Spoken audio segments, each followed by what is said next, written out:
Hello, everyone, and welcome to episode 158 of Kouryer podcast. Our today's guest is Mr. Boy Sichterman. He's a concept designer working at Gunzilla Games from Frankfurt Germany. They have a lot of upcoming projects. They're soon to be announced, so keep an eye on that. And before we begin this episode, I need to mention that in the captions, as you can see, I do this all the time. You guys probably got used to it. I do this shout out in the beginning of episodes from now on because I think it's important. You can see in the for contact section his Instagram handle, his ArtStation link, his Twitter, his website, all that there, so you can check it out, more of his stuff. And with that being said, how are we doing today? Yo, doing good. Just had a chill day outside. Went skating a bit, and now it's time for some art talk. Awesome. So I was wondering, I went through a lot of your stuff, especially your works on ArtStation, and it's a kind of random question, but when was the first time you got into 3D, like the first 3D software you use, because here's the thing, in terms of some of your hard surface design stuff, I was kind of fascinated to know, what was the tipping point for you that you started using and learning 3D? Yeah. Well, it was back at, what do you call it? I think middle school it's called. It's always, I never know how you translate the type of school from Dutch to English, but I think it's middle school. I was playing a lot with After Effects, doing like silly video edits, like filming myself running around with guns, and then I would add muzzle flashes and After Effects and stuff.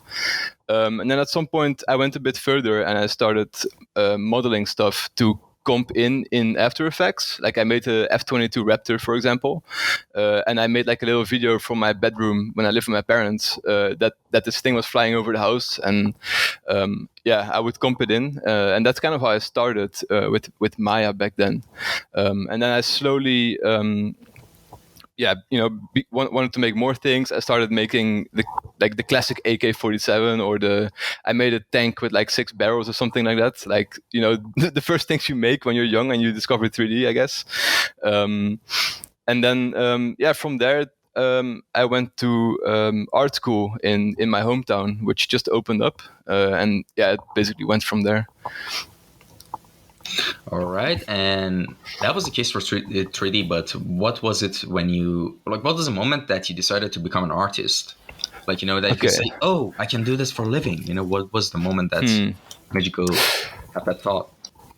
I think it was when I was almost done with middle school and I got my diploma. Like, first I actually wanted to join the Marine Corps in the Netherlands, but then my dad highly disencouraged me to go there because he's a Marine. So he told me, like, just don't go there. Like, there's so many tax cuts, or not tax cuts, what do you call it? Like, the government is basically... the government is not funding it. Like, it's not, it doesn't pay very well. There's not much room to grow in, basically. So he said, just... see if you can find something else that you like more. And I kind of agreed, like, okay, maybe this is not the best idea. And then I found out that this art school was opening in my hometown, and it was actually getting pretty good reviews and stuff. So I went for the open day, and just to see what it's like, and it seemed super chill. And it's like, it was pretty hardcore as well, which is something I like. Like, I don't want to go somewhere, and back then at least, like I was like, I don't want to go there and it like half-ass it, if that makes sense. It seemed pretty, like, you have to put in the effort or else it's not going to work, basically. And I like that about it. So that's where I went, and then that's pretty much it, I guess. That's where the art started. Yeah. Here's the thing that I'm kind of just kind of fascinated by, not fascinated, surprised by it. That's a correct word. Mm-hmm. Even for countries like even Germany, like Deutschland, Netherlands. I think Deutschland is Germany, right? Did I just mess that up? That's Germany. Yeah. Yeah, sorry. Netherlands, Scandinavian countries, especially like Norway. I heard a lot of news that their military doesn't have enough funds, which was kind of odd to me. Yeah. Like, how? I mean, they're first world countries. How? I think it's the mentality of the public and the government. Like, they're just not really into the military, I think. So from, like, always, for example, after World War II, they had lots of funding, and the military was like, I think 4 times as big as it is now.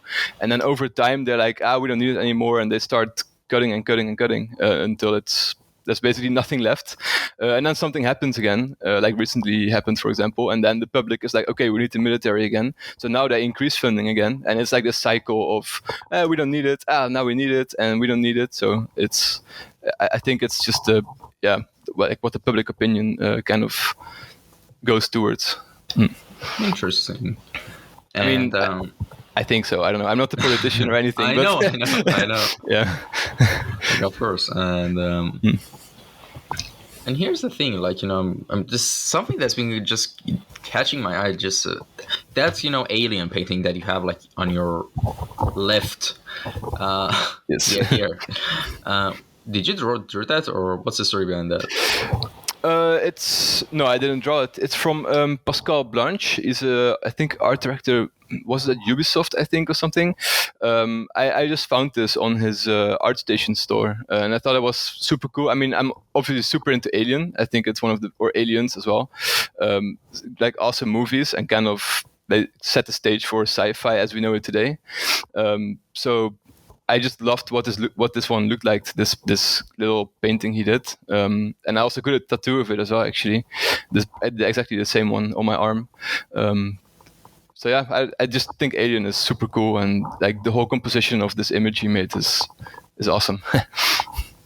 Awesome. And actually, that's a cool painting, honestly. I mean, for audio listeners, you need to check out YouTube. So sorry about that. And here's the thing. All right, so right now, as I say in the introduction, you're working at Gunzilla Games, right? Correct. Yeah. And tell us the story of like how you basically got there, and your experience working there, and also is about your main branch of design that you're working on, which is of course concept design. And tell us about that as well, if you can. Sure. I'll start with my journey to get there, I guess. So first, I did my internship in Spain, in Valencia, at Elite 3D, where I was about 2 years doing prop art and environment art. So I wasn't doing concept art full time yet, though I was doing it in my spare time. I was always I never wanted to make something because at my work I'm constantly making stuff from real life. Like you get a picture of this, you make it, and you try to make it as real to the real thing as possible, basically. And of course you have to deal with low polys and bakes and texturing. So in my spare time I always liked to do concept art. So make something from scratch that doesn't exist yet. That was always super intriguing to me, but I didn't feel good enough yet to do it full time. Then at some point I switched over to CIG, or Cloud Imperium Games, in Frankfurt, where I was doing environment art full time, which was in the studio instead of outsourcing, because I wanted to experience like the full studio experience. Like what is it like to work in a team, and to really have a say in the game itself as well, basically, and really drive the process, if you will. And then after doing that for, I think it was almost 4 years, I think it was close to 4 years, I decided to make the full switch to concept design, and joined Gunzilla as a concept designer. Like I felt I was finally ready. Like I had the skills to do it. And for a lot of our listeners who might not know the difference between concept design and concept art, could you explain to us, what's the main differences between those two roles? Sure. I guess maybe it's a little bit subjective, but like I see a lot of studios throwing around these terms, and like, but also the work they do is kind of mixed, if that makes sense. But for me, it means concept design is you really focus on more product design, or like more individual assets. For example, like you design a gun or something in 3D, or you design like an asset in 3D, or a vehicle or something like that, which is really like almost like product design, basically. Whereas concept art, it can be it's more like painting like an image, which could be an environment or a character. But for example, a concept designer probably wouldn't do a character like that. That would be handled by a character or concept artist, so to say, if that makes sense. Actually, I think there's a bit of a blurry line, but I think it's mostly product focused as a concept designer in 3D, mostly. you could say kind of like, concept design is kind of like coming up with original designs mostly. Like, I mean, of course, you get references from like, the real world and, inspirations, but yeah, as you said, it's a bit subjective, but in general, I guess, yeah, when you said like it's kind of like prototype design, I kind of get what you mean. Yeah. And I think 3D and 2D is actually a big is where a lot of the differences lay. Like a concept designer can usually works in 3D a lot and sends and delivers like a 3D model. At most of the time, not always. I also do 2D stuff, but I think that's Man, sorry for interrupting. I just no worries, we're interrupting. Go on, please. About like, especially as you said, even we had a little talk, before we started the podcast about the whole subject of like 2D versus 3D. And I mean, I'm going to say my little piece on it, and I want you to tell us, your whole idea and just philosophy for it. I mean, for me, basically, for me, 2D is, of course, I always, like everyone has to have my sketchbook behind me, like near me. If there's any idea popping to my head, I do a quick rough sketch so I can have it as a guide or something, so I can, implement it to any 3D software that I'm using, whether it be ZBrush, whether it be Blender or anything. And I mean, that's basically, my take on it. It just depends like how well you think you can make a quick rough sketch out of it, whether it be 3D or 2D. But of course, I'm not a professional. I haven't worked in a professional setting yet. So as someone who did, what do you think? I think it really depends on the process the studio chooses to go for. Of course, like I always use 2D at the very, very early exploration phases. And also during the whole 3D process, I will still do 2D overpaints to try quick things that would take way longer in 3D, right? But I think the biggest differences is when I deliver a 3D model of a design, it's going to be way easier for any production modeler or 3D artist or hard surface artist to take that and make the high poly from it, and then bake it down to a low poly, etc. for the whole game ready art phase. But when doing 2D, for example, like I often, for example, for weapons, right? When people do 2D sketches of weapons, it's usually a side view, just because it's the fastest and the easiest. But that also means that there usually isn't like you cannot really see the top of the weapon. You can't really see the back of the weapon in the 2D sketch. Whereas in 3D, you have to figure it out. You're not going to give someone a 3D model where there is no like the back part is just flat or something like that. So that's one thing where 3D really shines. But I think another important thing this is just me, because I'm not very skilled in 2D yet. Like I'm trying to get there, but in 2D you're thinking in 2D as well a lot, especially when you start doing it like me. Like of course there's loads of talented 2D artists who don't have this issue, but like you're thinking in 2D, which means you're not thinking about how the shapes flow over in like the 3D space. Like how you can always see when like beginner artists are making something in 2D and they model it in 3D, it basically looks like a 2D sketch extruded, like the weapon. It looks like the side view of the weapon that is extruded in 3D, because they didn't think about how the side view kind of the shapes mold over into like the top of the gun and the bottom of the gun, and etc. And I think there 3D really helps a lot. Yeah. Oh, that's actually a good point when you said you're thinking in 2D, but there's a lot of things that you're not taking into consideration when trying to make that quick sketch in 2D of a 3D object. Yeah, especially like, for me, like here's a weird thing. My brain just, since I was a kid, worked in 3D even before knowing like, 3D software, that's just how I imagine things. And yeah, I mean, like trying to like implement them in 2D is way harder for me. But I mean, if I like, do a rough sketch of something 2D, I can quickly like imagine other sides of it in 3D, you know what I mean? Mm-hmm. Yeah, I think the best 2D artists are the ones that, for example, if we take weapons, for example, which I do a lot, like the best is when they do it in like a third point perspective, like where it's like kind of a top side view of the weapon, or front top side view, if that makes sense. Like those are always going to be the most useful. And then you also have to think about, of course, what does a weapon look like from in the game when you hold it. Like you're always seeing it from basically behind the weapon, if that makes sense, which is also something that you don't really know. Like you can make an awesome looking 2D sketch of a weapon, but then you see it in the game perspective where you're looking at it from the back always, and it might look super boring, for example. Yeah. And here's a little very like meta thing that you might start working on like the left side of the gun, because you think, oh, most FPSs are just like this, it's on your right side. But a lot of games have the option to put the gun here on your left side for people who are left-handed and are more inclined to use, that way.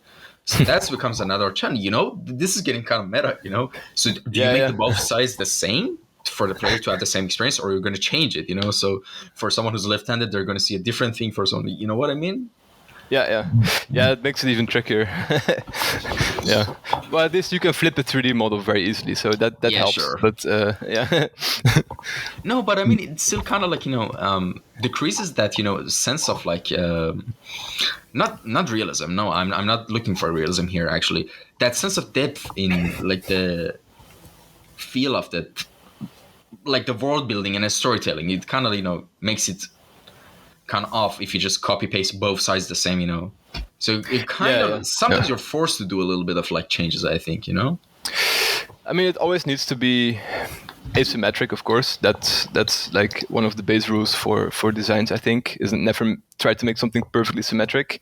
So that helps already, because then you flip it and it's still asymmetric. It doesn't, if that makes sense. Yeah, definitely. And what are some of your favorite guns you've played in games since you were a kid? Whew.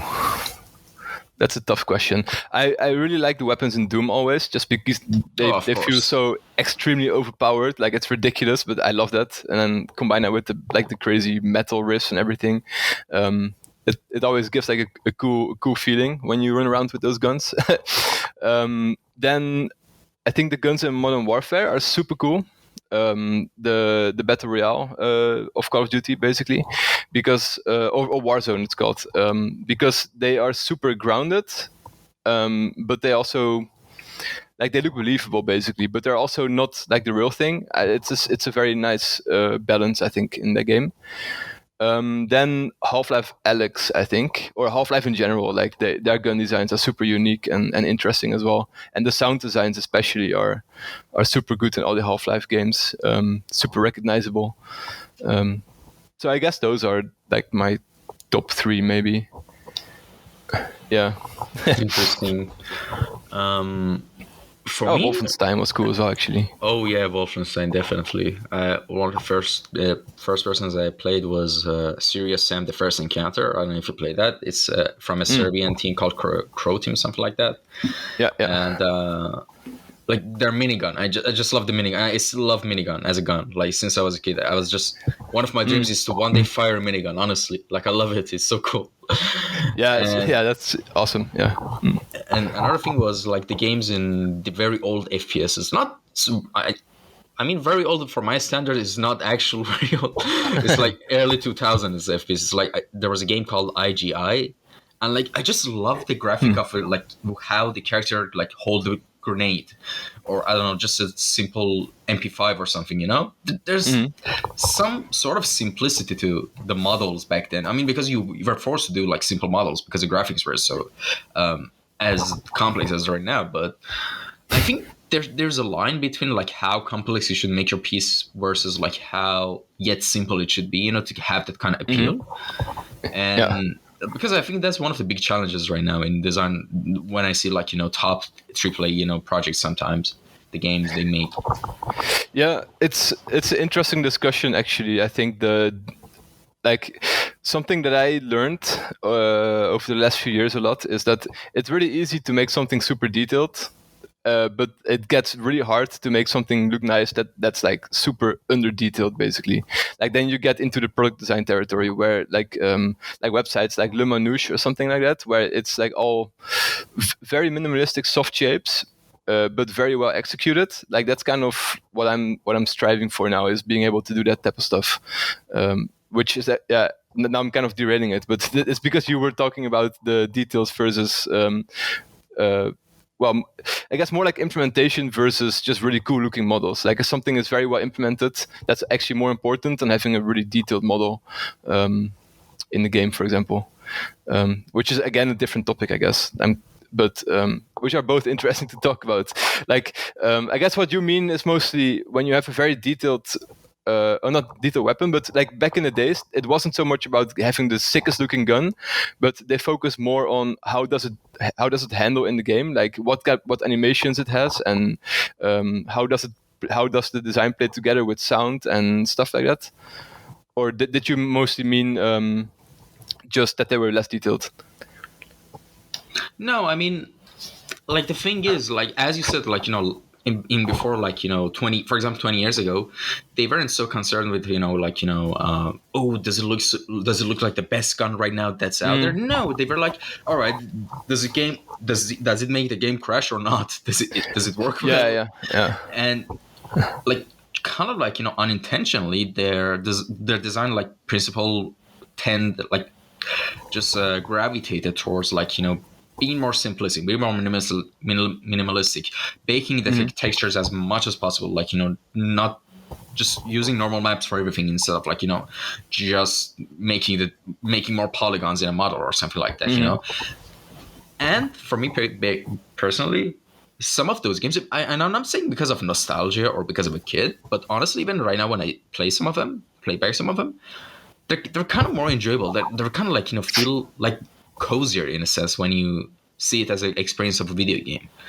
Like a good example was IGI, as I said. Let me see. Another example could be like Vampire the Masquerade from 2004. It still stands the test of time. Have you played that game? Actually, never played it. No, I should, because I hear quite a lot of times that this name is thrown around. So I'm very curious, but I never played it. I mean, there isn't much guns in there, but the fact is, like, there are so many minimalistic things in terms of graphics. I mean, of course, because of that time, the graphics weren't so good. But being able to use a minimal amount of like equipment and potential you have as a studio to make something memorable is, I think, the main skill of a good studio. Attribute of a good studio, because because at the like 20 to 30 years ago, there were so many limitations, so they had to force the juice of their creativity to actually come up with in terms of design, implementation, everything, to make a good experience for the player. But right now, because everything is so fast, let me give you another example. Just let me give you another analogy. For example, 200 years ago, like if you were born, what occupation or you think you'd had? What do you think you would do? You wouldn't say, "Oh, I want to be a 3D like graphic designer or something." You probably were like, "All right, I guess my father's a woodcutter. I'll become a woodcutter too," something like that. Or me, "Oh, my dad was a fisherman," or not. If that's not the case, for example, things were simpler.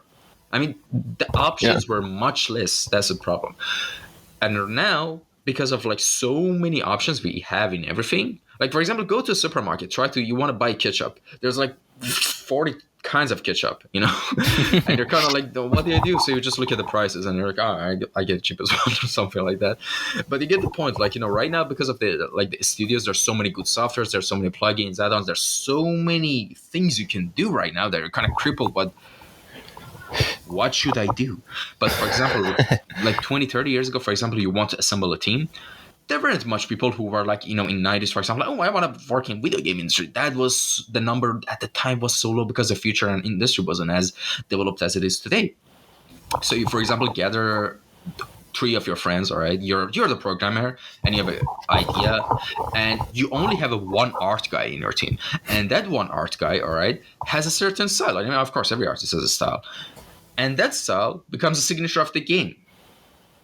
And what I'm trying to say by that, like options were lower, so the options they had, they use it properly to the maximum. Yeah, that's the main key, in my opinion. Of course, I mean, I'm not a professional developer or something. I'm just some video game, just nerd or something, But I would also love to know your opinion on this stuff as well. What do you think? Yeah, no, I think that's pretty spot on. I mean, of course, I've only been in game inside a game studio for 7-8 years now. So I don't know how it was like 20 years ago. Dude, I have that's no a idea. lot. But Don't act like 78 years. That's a lot, man. oh yeah, time goes too fast actually. But yeah, no, but I think you hit it on the nail when like things were simpler but more polished. I feel like back in those days, like right now, for example, we might make a weapon in, I don't know, a month or something with a couple, like very few people, and it goes from concept to implemented like in a super short time. Whereas probably back then, I would guess it would take a lot longer to implement it properly, and they would also think about it a lot longer and make sure the implementation is like it. Just by how the process was back then, I think it was probably also implemented way more polished, or like they have to allocate a huge resource to that feature, so they better make sure it's going to be awesome when implemented, and it's probably ends up being a bigger part of the gameplay as well than it is today, because I feel like every weapon in those older games are like they're all super unique compared to each other, whereas now in games you have like a lot of weapons that are kind of the same actually, so they have less impact when you find them and equip them. Which Yeah. it's kind of getting into a design talk then, or like a game design talk, but that's also fun.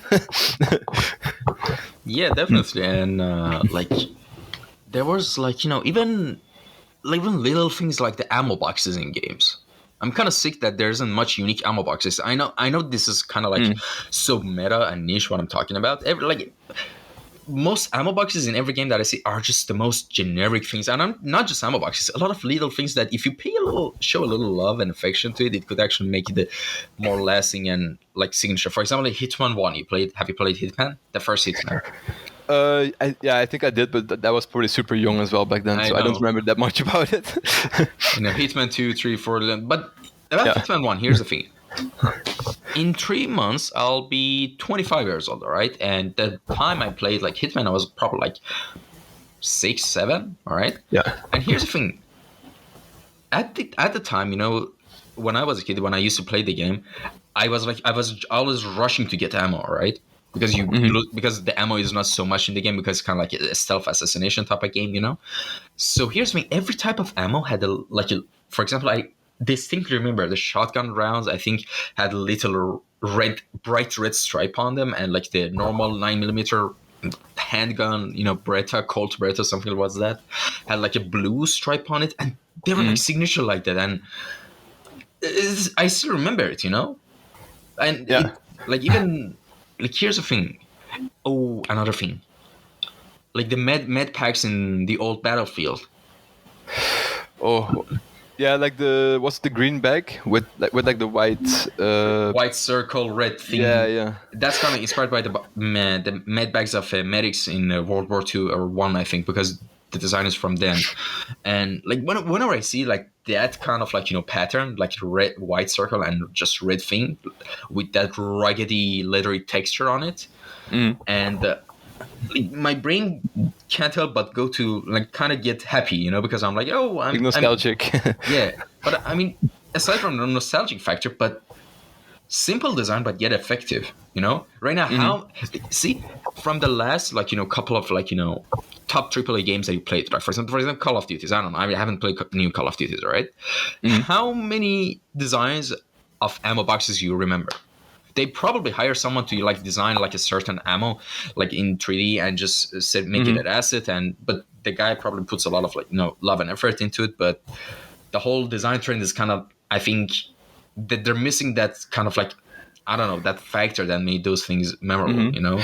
Yeah, I wonder if that's just because everything in games has more details. So it's you don't just have to remember a very simple shape, but you have to remember a very simple shape with loads of like medium and smaller shapes inside of it, and because of that it's maybe harder to memorize it. Like it's hard to just see it as the small cube or the big cube or the rectangle. You like, it's too detailed now. Yeah.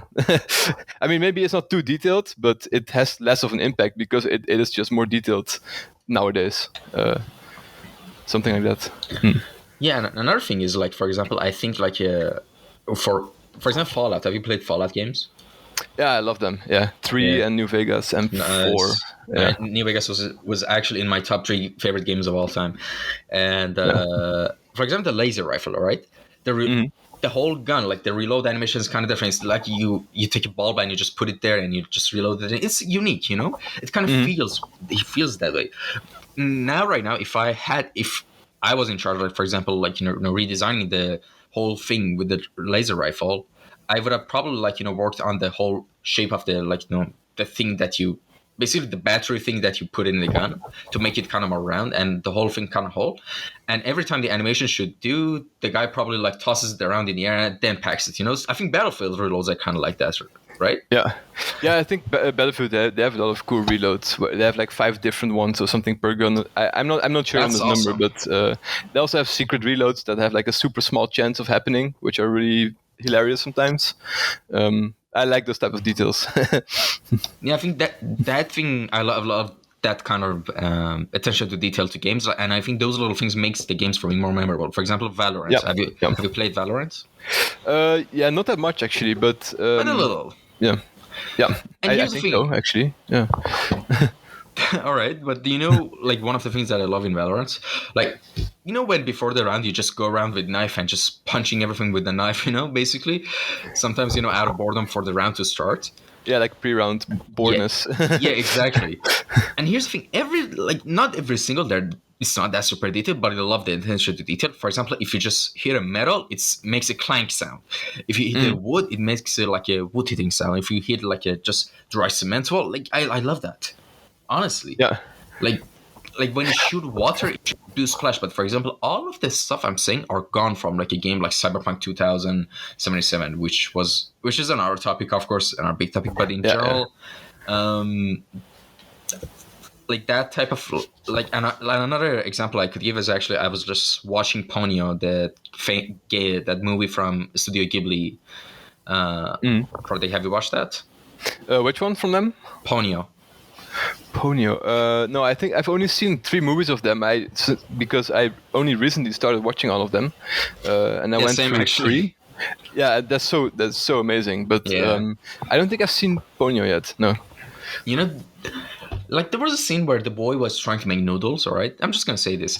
Like there was a lot of examples of this type of like attention to detail. And here's the thing: not all attention to detail is good. You shouldn't just overly be attentive of like simple stuff and just make it too much complicated and just overanalyze it. No, like genuine, like attention to detail. For example, the boy was just cracking noodles into his bowl, and there was like little crumbs, like in real life when you tried making noodle, the crumbs fall out. And while the focus was on the girl making the noodle, on the background, the boy was just picking up the crumbs and like just so subtly putting it back in the pot. I love this type of stuff. It feels real. It kind of you could kind of connect with this kind of type of products. And I think if that kind of sort of thing would be applied to a video game or just any, I don't know, medium, you would get much better quality product. Simple as that. Yeah, I think probably most developers want to do this for sure, but then you get to the whole issue, this big issue nowadays of publishers pushing the game out as fast as possible. I think that's probably holding back a lot of these studios from doing exactly that. But yeah, I mean, I think, for example, of course, Naughty Dog does a great job of those small details with Last of Us and Uncharted. They have loads of those small little cool details that probably took them way too long to implement. But because it's in there, it just makes the game like that extra 10% better. And yeah, like often small details like that are actually like a huge time sink for developers to implement. But so it's you have to make sure it's worth it when you commit to it. But yeah. Yes, sir. Go on. No, I mean, I was just going to say, like, I think it's worth it. And I'd rather have developers spend, like, a year longer on the game and then having that extra, like, polish and like, randomness in it than when it's, when they rush it out, of course. Like, we don't like rushed games. Yeah, definitely. And I think 2 examples, like I said, I think I've said this before on the podcast and on our episode, but like two examples of this whole crunch time culture, which I think is super toxic for the industry, not just video games, animations, all movies, everything, is just. I mean, sometimes there's cases that I think is kind of acceptable because of the conditions, but like the new Witcher series, that's the new installment in the Witcher series, is I think it got teased out. I mean, there was a mask of the guy on the snow or something like that. And I think the main art director said that under my watch, there's going to be no crunches. Like they're not going to, and it's going to take them 7-8 years or something to start for them to finish the game, which is kind of crazy if you think about it. A lot of the games, a lot of people have spent sometimes not decades. Hasn't been a game that's been worked on a decade, has it been? Aside from online games, of course. A single game. Well, Star Citizen is getting pretty close now, I think, or they already been there. But yeah, even though it's kind of out, like you can play it in alpha. But there was more. I think one of the GTAs. No, was it Red Dead Redemption? No, I don't think so. Red Dead Redemption 1? No, I don't think so. No. Well, the last God of War took almost a decade, I think, or was it over a decade? But I think they canceled it a few times and then started over. Oh yeah, no, I mean consistently without getting canceled, like a yeah, game. No, that usually doesn't happen, and that doesn't make sense honestly. I mean, it depends on what project is it, of course. But here's the thing: there was like the new Witcher thing, that's it, and also the game Hades. Have you played that? It's like a retro. Oh, I played the first hour and I really enjoyed it, and then for some reason I didn't continue. So I still need to pick it up again. Yeah, I mean, if it's one of those games that if you have a joystick and just lay back, it's so fun to just grind. And here's the thing: yes, you die a lot in the game. That's all a part of the process, but you don't get discouraged. You just want to keep going. For example, a boss kills you, you just quickly want to rush out all the levels just to get to that same boss again, and you die again, and you get a new weapon. But here's the thing: that game won a lot of awards, and one of the backstage things that was said was there were forced holidays for the people who were working on the game. Like it was like the reverse of the crunch, you know what I mean? And that resulted in like a super great, polished, just amazing chef's kiss of a game. You know? Yeah, I believe in that. Yeah. Also, I know there's a couple of studios now that are doing 4 days a week instead of 5. I think that's a good thing as well. I mean, obviously, any employee is going to say that's a good thing, but yeah, I think that's a nice direction for the games industry to become a bit more healthy, a bit less crunch focused. Yeah, I mean it would be good, because like if you're employees, I mean, of course, I mean, right now, even if you had, for example, 3 days, not just 4 days, all right, you probably would still do art and stuff, and you just want to just work on your, the stuff you're working on your off days as well. I mean, obviously, even if you're not in rush, but I think it's a good thing to also consider, especially in art industry and creative industries, to give a little bit of time off, specifically for them to work on their personal projects as well. Yeah. Because I mean, you're working on a game, but the art that you make for yourself and it's personal is something different. It's. I mean, of course, maybe you also put your heart and soul into the things that you're making in the video games or movies or animation that you're doing. But I personally think that personal IPs you do for yourself are also super important to also move forward with when it comes to progressing just improving as an artist. And here's the thing. We talked a lot about the design process and stuff. And I just want to know, sorry, I just mixed up the next two questions with each other for a second. Oh, God. How does your design process usually go anytime you want to start working on a new project? Basically, what does the structure of your pipeline look like? So I guess this is for my personal projects, right? Or do you mean for work? Both. Okay. I will start with the personal projects because that's where I feel most confident in my process. At work, I'm still trying to really optimize it. Also, I'm not sure how much I can say, of course, about work. But for my personal projects, it's first I always want, I'm looking for an idea, something that I really, really want to make. That's the most important part for me. So I'm like, do I want to make a new weapon or a new environment or a new vehicle, for example? and like I always try to alternate it, but yeah, it takes me a long time to think of what I want to make. Always, like I have like 10 ideas, and then I try 3, and I'm like, nah, this is not it. Nah, this is not it. Until I find something like, okay, this is it. I want to commit to this for the next couple of months. So yeah, then I start doing either like 3D, super quick 3D blockouts, or 2D blockouts, depending on the subject. For example, the spaceship that's on my art station, I think I did mostly 3D blockouts because I wanted to really make sure it works from every angle that I want to render it from. And then from there it's just a matter of like slowly going from like what I call white box or the blockouts phase to gray box, where I add some medium shapes and details, and I really define where my pockets of detail are and stuff like that. Then I also work with overpaints besides doing 3D, because sometimes 2D is faster. And then I just go to like the final detail phase, and then it's time for my favorite phase, which is rendering, probably. And during all of this, I'm in like a bit too much, but I constantly have feedback from friends as well, which is dangerous because sometimes there's too many cooks in the kitchen, like too many people. Everyone has his own opinion on a design, and sometimes you would get like 5 different answers from that.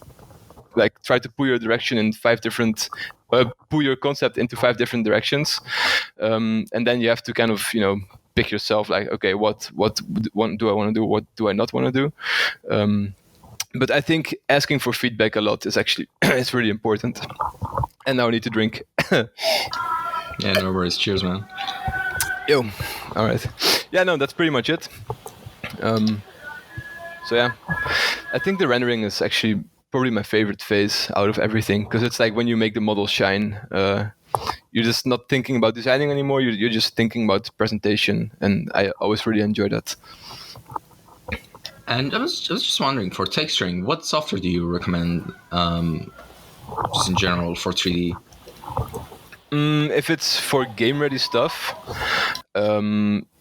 I mean, it's either going to be Substance Painter or Substance Designer. For like Substance Designer is usually for creating tileable materials, and then Substance Painter is just to have if you have like a final baked low poly or mid poly, just to apply nice wear and tear and like play with the materials and try different things.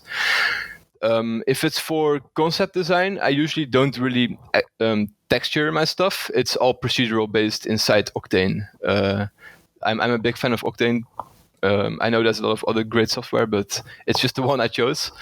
And yeah, like you can do a lot just by using procedural shaders and like using like procedural dirt and just layering different materials and mixing them, and like so you don't have to UV, because UVing concept models, you're not gonna have a good time. It's it's not very UV friendly, so to say.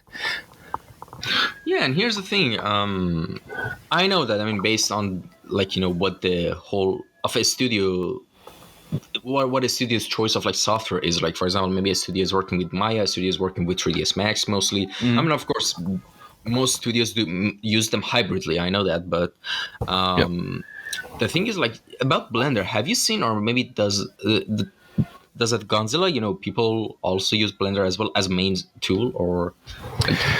I mean, I can't say too much, I guess, about what we use. That's something I need to get permission for. No worries. Now, just in general, in what I've seen around the entire industry is that Blender is being adopted, and most people either allow it, and some studios even enforce it. But yeah. Damn, enforce it. It's getting big, Blender. Yeah. I think it's going to be a standard. It won't take long. Yeah, and here's the thing, like, like regardless of not just Blender, like for example, if you're like a really super cool like 3D artist and just know Blender, just for example Blender, or not just Blender, just Maya, you just know Maya, you haven't touched anything else. For example, for a studio that does only 3ds Max, would the guy that only knows Maya would still get hired? I mean, as long as, I mean, like the thing that matters, I assume is just like the format of the objects, at the end of the day. So of course, for concepting, that's not really a discussion. Like you can pretty much use what you want in any studio. But when it comes to game ready art, I think what most studios do, at least in my experience, is they allow the person to model in any software he wants, but then the final export of the game ready model is from the software the studio chooses. So at some point, you just have to export your model from, I don't know, Maya to Max, and then you do the final export for the game from inside Max. I mean, imagine like paying like $2,000 or more for Teams like a year for the license of Maya or something. Yeah. Then there's Blender like LMAO, it's free. Like, you know, it's awesome. I love Blender. I'm sure that plays a big role in studios loving Blender so much. I mean, of course, really awesome that. But I think the main thing that's really which helped with Blender a lot, and the history has been shown, not just Blender, like open source projects have been like dominant, like in history of software. Like take a look at Linux. You know, it started like 1991, 90, I think, and now like it's one of the biggest like operating systems out there. You know, and like it's even. I mean, the whole main software of like Android works on the kernel is in Linux. The kernel of like, you know, Android phones. It's Linux. I don't know, not every single. I'm not going to be too confident and say that, but majority of like, you know, appliances, like, you know, a lot of things, their main OS is Linux.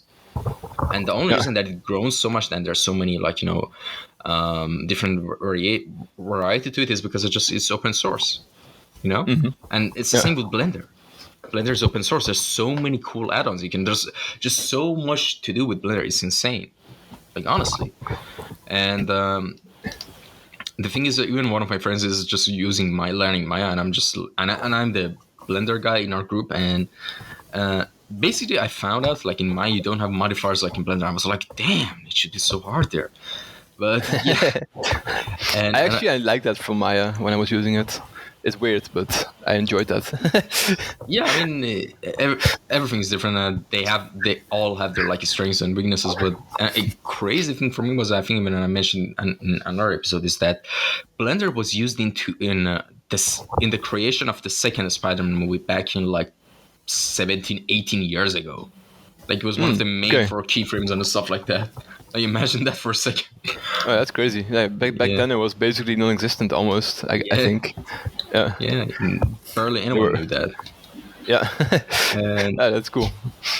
Now, speaking of like, you know, we just keep jumping back into past and just a couple of decades later, I was wondering, what was the first art job paycheck you ever got, and what was it for, and how did you feel at the time when you got it? The first paycheck, I think that was I was still in my university for game art, and this I think a friend of mine was working with like an architectural visualization company, and he asked me like, hey, do you want to work for this guy, just make some extra money? So me and a friend just decided to go for it, basically see how it goes, and then we modeled this. It was a harbor for somewhere in Africa. I don't remember where it was, but we modeled like this huge harbor for a city that they ended up building for real there as well. So that was kind of cool. It was a bit stressful because it was during graduation that we were like basically working day and night for graduating. Or not for graduation. It was like for the bachelor degree or something like that. I think, but yeah, it was like super hardcore. Like we didn't sleep for a couple of weeks just trying to do that freelance while also being effective at school. Wow, that's insane. Like that's actually the most insane story I've ever heard out of this question. Like your first art job paycheck, and the guy just dead ass just designed modeled the whole dock in the harbor. That's awesome, man. Good for you. Yeah, it was interesting to try. Also, it was on our laptops, and we didn't really have any experience with like V-Ray, which we had to use for the final render. Oh yeah, and then with the same guy, we did another freelance job for him, like not like just a few months later, where they found like a sunken ship from, I don't know, the 12th century or whatever. It was old. I don't know how old it was, but it was like fully wooden, like this frame. And we got the scans from the company that's gonna do the, what do you call it when you resurface like some old ship. I think there's a name for it, but I forgot. I don't know. But we made this whole animation of divers going there with like this big underwater vacuum cleaner, which is how they actually do this in real life. And they vacuum clean all the sand away, and then they lift the whole boat in this frame onto a barge, and then they take it to a museum for restoration. So we did that whole animation for them on our laptops, like rendering it in V-Ray and then sending off stuff to render farms because our laptops just couldn't handle it. And then in the end, I was just watching TV, like the main news channel in the Netherlands, and then suddenly this animation just was on there. It was super surreal back then. What year was it? probably 2012 or something like that, I guess. 12, 13. Yeah, something like that. Awesome. And all right, we've reached a really interesting section of the podcast, and a lot of people usually wait out for this, which is the question sections of the podcast. And I'm sorry, like this was episode 158, but for 57 and 56, I forgot to put those as stories, and I already said that in the stories. But yeah, that section is back. And all right, let's jump to the questions. All right. So let's jump into we had 4 questions in total, and let's jump into our first question here. All right, let me see. Oh, EP.158 asks. Well, our first question is kind of wild. Who's your sister? Like, yeah, I bet she sent that herself. I think we already checked it, but yeah, that's Guusje. That's my sister. Awesome. So we found out the shout mystery. Out. Yeah, shout out to Guusje. The mystery is solved. All right. And let's see. Alec Underline Design asks, nature creates designs, and on that note, what's your approach into giving them futuristic tech shapes? Basically, I think they're trying to ask, like, how do you get inspirations from nature and just apply to your models? I think that's what they mean, basically. Mm-hmm. Yeah, I think there's a lot of different ways to go about this. So in case of my spaceship, it was kind of an accident. Like I just wanted to create like a very flat profile, like kind of like the goal with the spaceship was to create something that has like a shell and then details inside the shell. It was more thinking about how you manufacture something, and I didn't really want to create the horseshoe crab that it ended up being. But then at some point, I was just creating this long tail for the spaceship, and someone pointed out like, dude, this kind of looks like a horseshoe crab, and I like, you know, put them next to each other. I'm like, oh shit, you're right. So then I was like, wow, I better make use of this, and I really tried to like inspire this whole design like way more by the horseshoe crab, because I just went like I fully went for it, which is something I hadn't done before. It's like getting this, like trying to go this crazy when using references from nature. But in the end, I'm really glad I did it, because I think that's how people remember it now, as the horseshoe crab spaceship. But in that case, it was more of a mistake. But I mean, in general, I try to base stuff on nature more and more nowadays. Like, for example, when it comes to how certain, like if you make a mech, for example, right, and you want to design the leg, you're not just going to do random stuff. Like I'm going to look at how does anatomy work for a human, or for, I don't know, some insects, because I definitely use that to influence my designs a lot. And then you also, I think a good example is the gun of a friend of mine, Alex Seneschal. He created, it's called the Croc gun. And it's a gun that's really designed or influenced by a crocodile, and because of that, the gun automatically gets this super aggressive look and feel to it, just because subconsciously you're seeing this crocodile, even though you might not really realize it. Like, your subconsciousness will see it most likely, and you're gonna get like very aggressive vibes from the design, just because of this link that you're creating in your mind. But yeah, like I want to do this more purposefully instead of accidentally finding something my work in progress looks like and then moving towards that design. I think it's really cool to really try to do that more purposefully. Yeah, definitely. And I was just wondering, like, I was actually looking at one of your works and I saw a comment. And here's the thing: one of the biggest, like, most disgusting thing in the whole internet is these bots comments that say, "Send this to this profile, promote it on." Yeah. Like, yeah, I don't even do that. I don't respond to it. I know. Of course. And the thing is, I've been doing this podcast for 2 years and like half or something. And here's the thing: the first year or so, there were none of those comments. But I don't know. Something happened in 2020. Something happened in the end of 2020, early 2021. All these bots just. It's one of those things that I just don't enjoy Instagram that much anymore, Especially you're like, oh, I need to respond to someone. Oh God, it's one of those. Like, yeah. Yeah, no, it's super annoying. I know what you mean. But yeah, I mean, I'm just filtering it out. I'm in my mind. I just don't even see it anymore. Yeah, of course. Yeah, but imagine you could troll someone by just commenting under you. Says, just promote this on like this random page, and your friend probably sees it and says, "Oh, it's one of those bots." Oh, wait, it's not a bot. It's him. And they're like, "Ah, that's a new ways." Yeah, you should try it. Oh yeah, I should. But I don't think that works for me, because if I do that, probably they think I'm actually a bot and just report my account. So yeah, whatever. Yeah. No, don't do it. Yeah. All right. So the next question, Isleen, because their name is just dot spin with them. Isleen, I don't know. Ask him about his rendering process, please. So tell us about your rendering process, please. Yes. So I render in Octane. There's like, I use a standalone version. Like a lot of people use, I think, the Cinema 4D plugin or the Blender version. I see a lot as well nowadays. But yeah, for me, it's a standalone version just because I like to have my... Like with the standalone, you have this one big window with your renders in it and your material creation graph on the bottom, basically.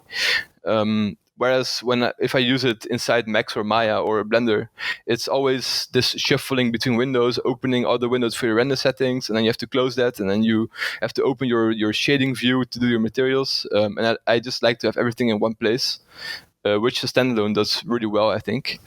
Though the downside is, I think you cannot have multiple viewports. So sometimes when you... I'm just making this into advertisement for Octane now. But when you have your render view, sometimes you want to move around and tweak stuff in your scene while still seeing your render view as well in a different viewport. But unfortunately, that's not possible, which is, I think, for me, the only really big downside of the standalone. But other than that, I love using it. It's so you're just focusing on rendering, and you don't have to deal with anything else interface wise that's not related to rendering.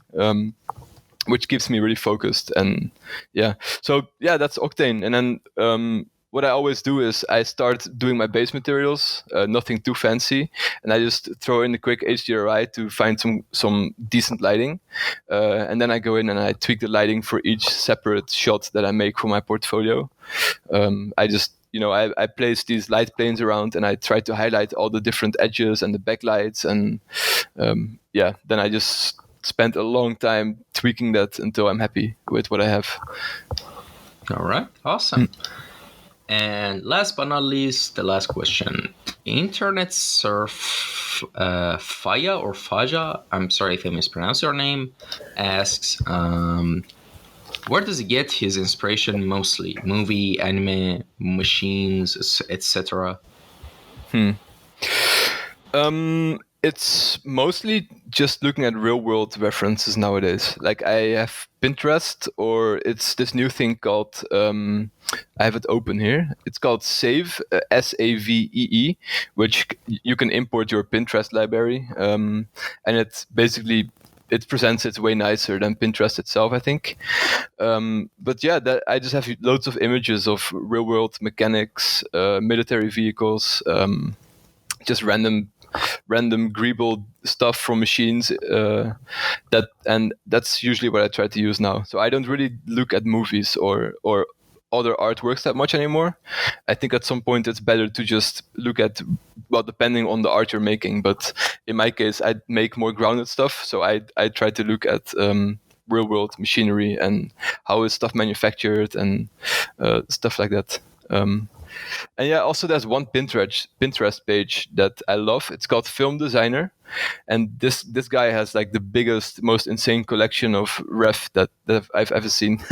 it's he has everything is categorized by hard surface or like different movie sets or like characters or like it's very well maintained and lots of golden reference in there.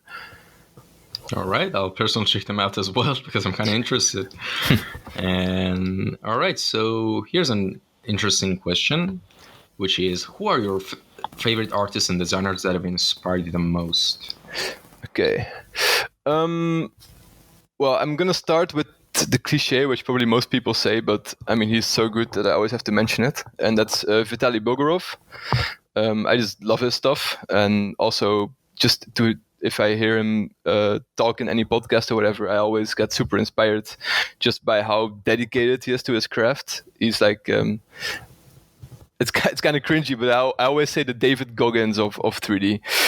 Like he's just so dedicated, and he's so strict about what he does, and about that it's something I strive to be. I strive to be as dedicated, basically.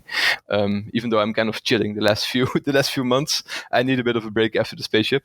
But then we have Joshua Cotter, a friend of mine. I think his designs are super, like he really thinks about how to manufacture stuff, or like he even models in manufacturing mistakes on purpose into his models.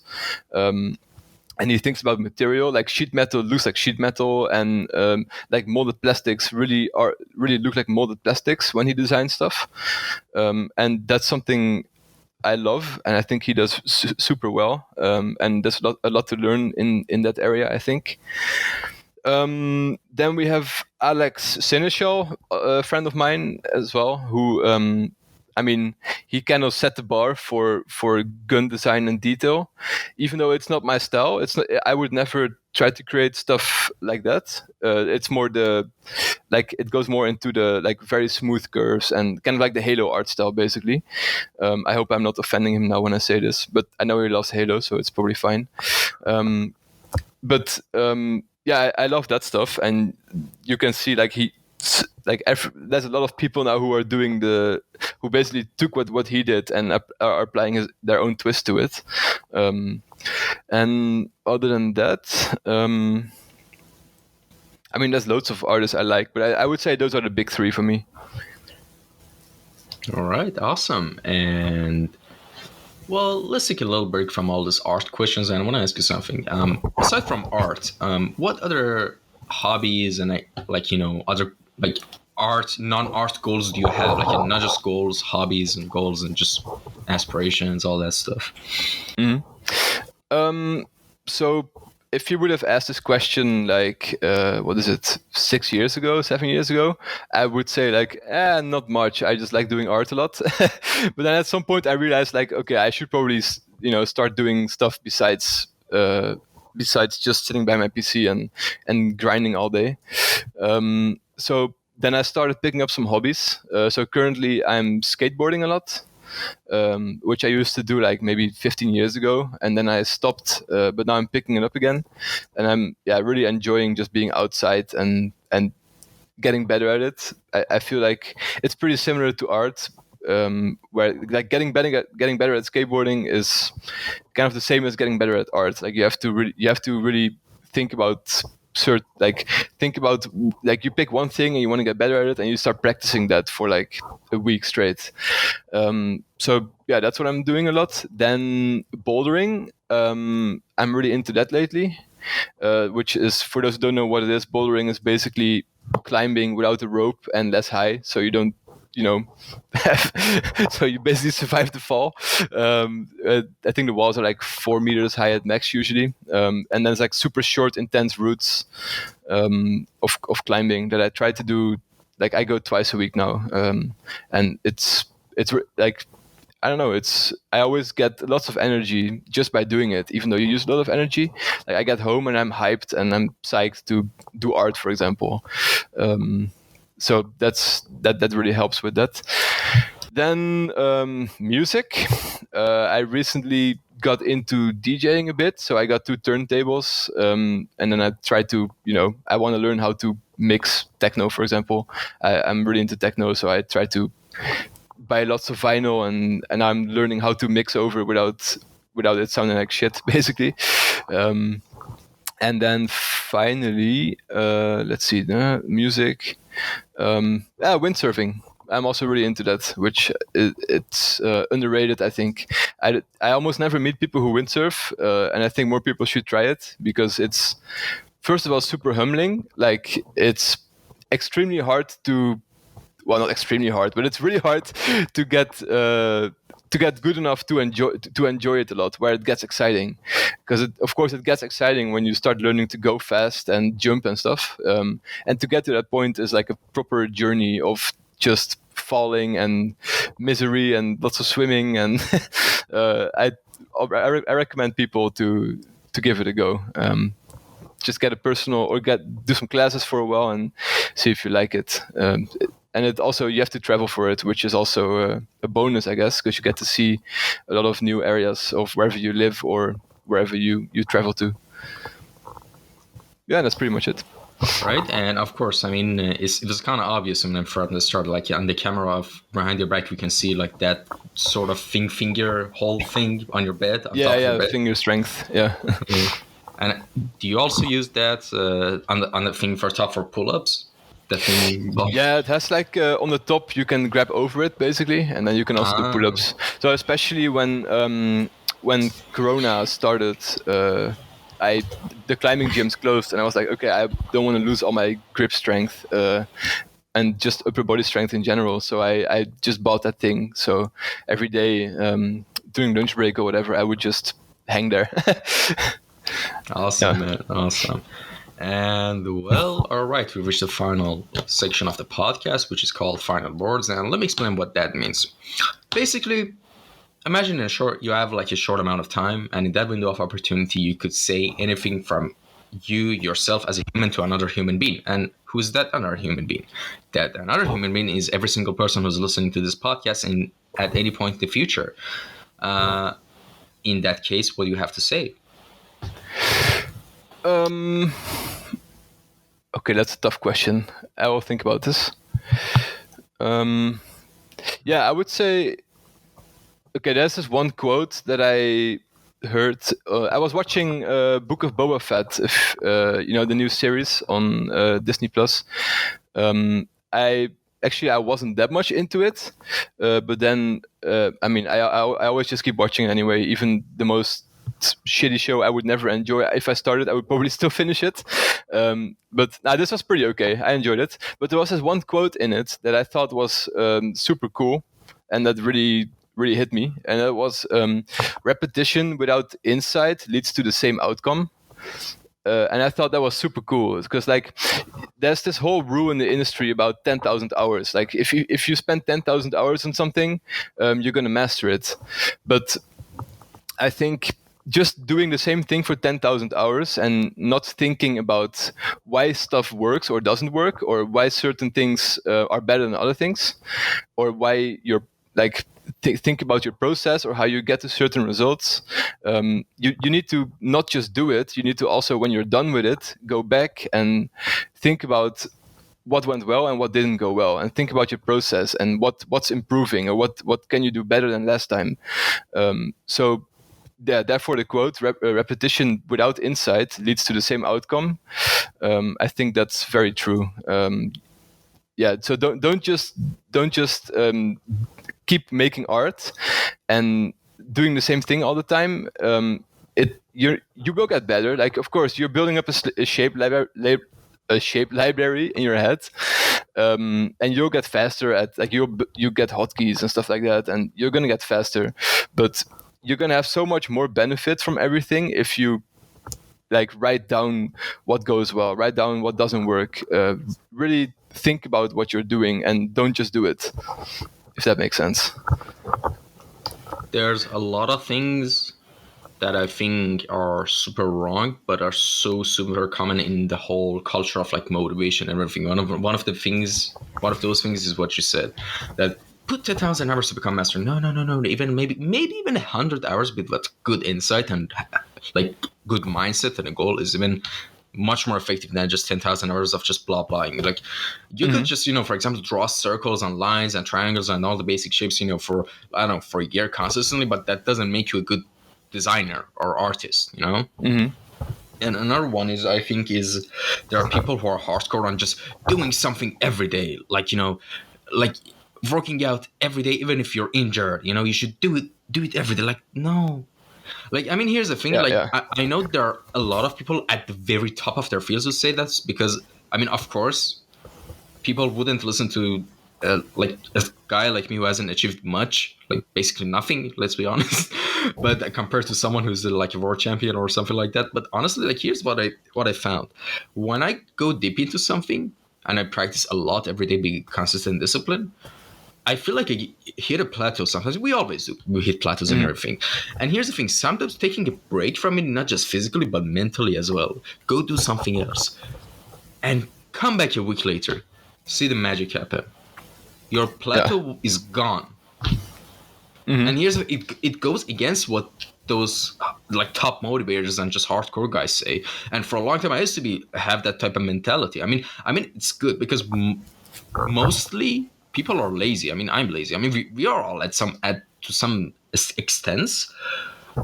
So having that, equipping that kind of like mentality of like doing this hard way every day, hardcore, could at the end be helpful in the grand scheme of things. But overall, you should also be aware of that. If you feel like you feel a plateau, honestly, like, it's a time to take a break, actually. And it's not a bad thing. It's not a negative thing. It's a super positive thing, actually. It kind of plays into there's this formula from it's in a book, I forgot the title, but it's like rest plus stress equals growth. So it's, if you just do stress, you won't grow as much. If you just do rest, of course, you won't grow as much. And you, like, having a bit of both is like the best formula for growth in whatever you want to get good at. Yeah, definitely. And with that being said, we've reached the end of this podcast, end of this episode 158. Thank you so much for joining, and thank you to anyone who tuned in and listened to this podcast or watched it on YouTube. I hope you enjoyed it and learned something good from it. And here's the thing: where can people contact you if they had a question or just want to ask something? You can always send me a message on ArtStation or Instagram. I also have Twitter, but I'm not on there that much. I think, ArtStation or Instagram is the best place to contact me. All right, there you have it. I have it on the caption sections as well, those, the links to Twitter, website, ArtStation, all of that. And I'm saying Instagram page, of course. And with that being said, take care, everyone. And let me know if there's anything I should, take into consideration in the comments as well. Or you can DM me a message or something, is fine. And that's about it. Take care, everyone. Stay safe. Bye. See ya.